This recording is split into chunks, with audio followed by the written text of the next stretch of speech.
చిన్నప్పుడు రైలు బండి వస్తుందంటే మహా సరదాగా చూసేవాళ్ళం. ఎగబడి ఎగబడి మరి గుండ్రంగా గుప్పున పొగ వదులుతూ అల్లంత దూరం నుంచే కూ అని మోగుతూ వినిపించేది. కానీ కాలక్రమేణా పొగంతా మాయమైపోయింది. చిక్కుబుకు కూతలు కూడా పూర్తిగా తగ్గిపోయాయి.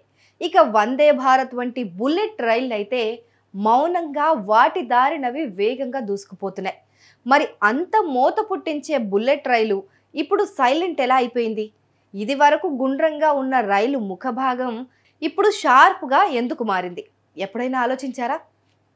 ఏముంది, బుల్లెట్ ట్రైన్ అని పేరు పెట్టారు కాబట్టి ముందు భాగం బుల్లెట్ షేప్లో తయారు చేశారేమో అనుకుంటున్నారా? అయితే మీరు నాలుగు ఖర్చుకోవాల్సిందే. ఎందుకంటే దీని వెనక ఒక పెద్ద రహస్యమే ఉంది. అదేంటో తెలుసుకోవాలంటే ఈ స్టోరీ మొత్తం చూసేయాల్సిందే.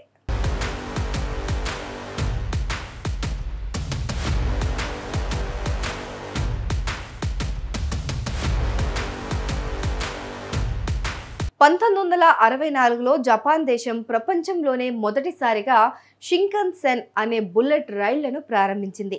ఇవి గంటకు 210 కిలోమీటర్ల వేగంతో ప్రయాణించేవి. మెరుపు వేగంతో దూసుకుపోతున్నాయి కదా అని బాగా ఆనందించే లోపే ఒక ఊహించని సమస్య వారికి ఎదురైంది. రైలు సొరంగాల గుండా వెళ్ళినప్పుడు బయటకు వచ్చే సమయంలో ఒక భయంకరమైన శబ్దం వచ్చేది. ఆ శబ్దం ఎంత ఎక్కువగా ఉండేదంటే అది దాదాపు 400 కిలోమీటర్ల వరకు వినిపించేదట. ప్రజలు ఆ శబ్దానికి భయపడి చెవులు మూసుకునేవారు. ఈ సమస్యల వల్ల బుల్లెట్ రైళ్లు అంతగా సక్సెస్ కావేమో అని ఇంజనీర్లు భయపడ్డారు.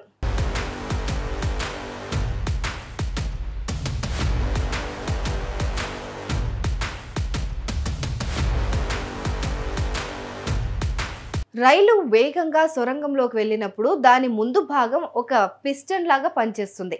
సొరంగం లోపల ఉన్న గాలిని అది ఒక్కసారిగా ముందుకు తోస్తుంది. సొరంగం అటు ఇటు గోడలుండటంతో ఆ గాలికి బయటకు వెళ్ళడానికి దారి ఉండదు. దీనివల్ల గాలి మీద ప్రెషర్ పడి అది సొరంగం చివరి నుంచి భారీ శబ్దంతో బయటకు వస్తుంది. ఇది గన్ నుంచి బుల్లెట్ దూసుకొచ్చేటప్పుడు వచ్చే శబ్దం లాగా ఉంటుంది. దీన్ని టన్నెల్ బూమ్ అని కూడా పిలుస్తారు. ఈ సమస్యకు పరిష్కారం దొరక్కపోతే బుల్లెట్ రైలు ప్రాజెక్టును ఆపేయాల్సి వస్తుందని ఇంజనీర్లంతా భావించారు. మరి ఈ సమస్యను ఎలా పరిష్కరించాలి అని వెతుకుతున్నప్పుడు నకాట్సు అనే జపాన్ రైల్వే ఇంజనీర్కు ఒక ఐడియా తట్టింది. కింగ్ ఫిషర్ అనే పక్షి నీళ్లలోకి చేపలను పట్టుకోవడానికి దూకినప్పుడు ఎలాంటి శబ్దమూ రాదు. నీళ్లు కూడా చెల్లాచెదురు కావు. ఇదంతా అతను గమనించాడు. దానికి కారణం దాని పొడవైన ముక్కు అని తెలుసుకున్నాడు. ఆ ముక్కు ఆకారం వల్ల నీటిలోకి దూకినప్పుడు ఒత్తిడి తగ్గి అలజడి పెరగదు. ఈ కోణంలోనే ఫిజిక్స్ గురించి పరిశోధనలు చేశారు నకాట్సు.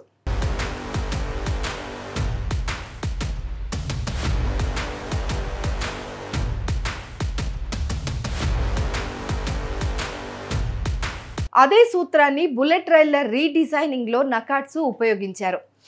500 సిరీస్ షికన్సెన్ రైలు 1997లో ముందు భాగాన్ని కింగ్ ఫిషర్ పక్షి ముక్కు ఆకారంలో పొడవుగా డిజైన్ చేశారు.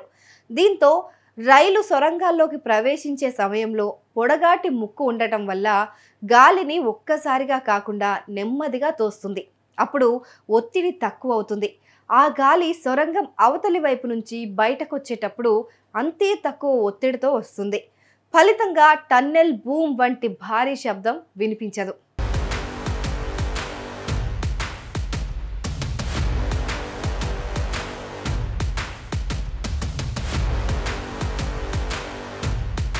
అంతేకాకుండా ఏరోడైనమిక్ డ్రాగ్ను తక్కువ చేసింది ఈ కింగ్ ఫిషర్ నోస్ డిజైన్. గాలిని చీల్చడం వల్ల టర్బులెన్స్ తగ్గి ట్రైన్ పైకప్పు ప్యానెల్స్ నుంచి కూడా వచ్చే శబ్దం గణనీయంగా తగ్గిపోయిందట. ఈ మార్పుల వల్ల బుల్లెట్ ట్రైన్ ఆగిపోతుందన్న విమర్శకుల నోళ్లు మూయించింది ఈ కింగ్ ఫిషర్ పక్షి. జపాన్ తర్వాత చైనా, ఫ్రాన్స్, జర్మనీ వంటి దేశాలు తమ బుల్లెట్ రైళ్లకు ఇలాంటి పొడవైన ముక్కుని డిజైన్ చేశాయి.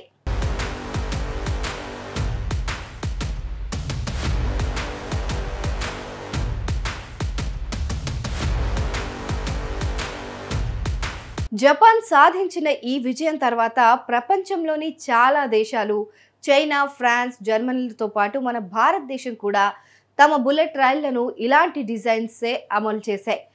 ఇది కేవలం సాంకేతిక విజయం మాత్రమే కాదు, ప్రకృతిని గమనిస్తే మన సమస్యలకు పరిష్కారాలు దొరుకుతాయని నిరూపించింది.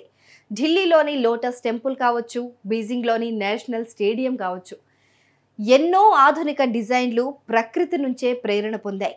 అంతే కదా, ప్రకృతిలోనే మన సమస్యలన్నిటికీ పరిష్కారాలు దాగి ఉన్నాయి.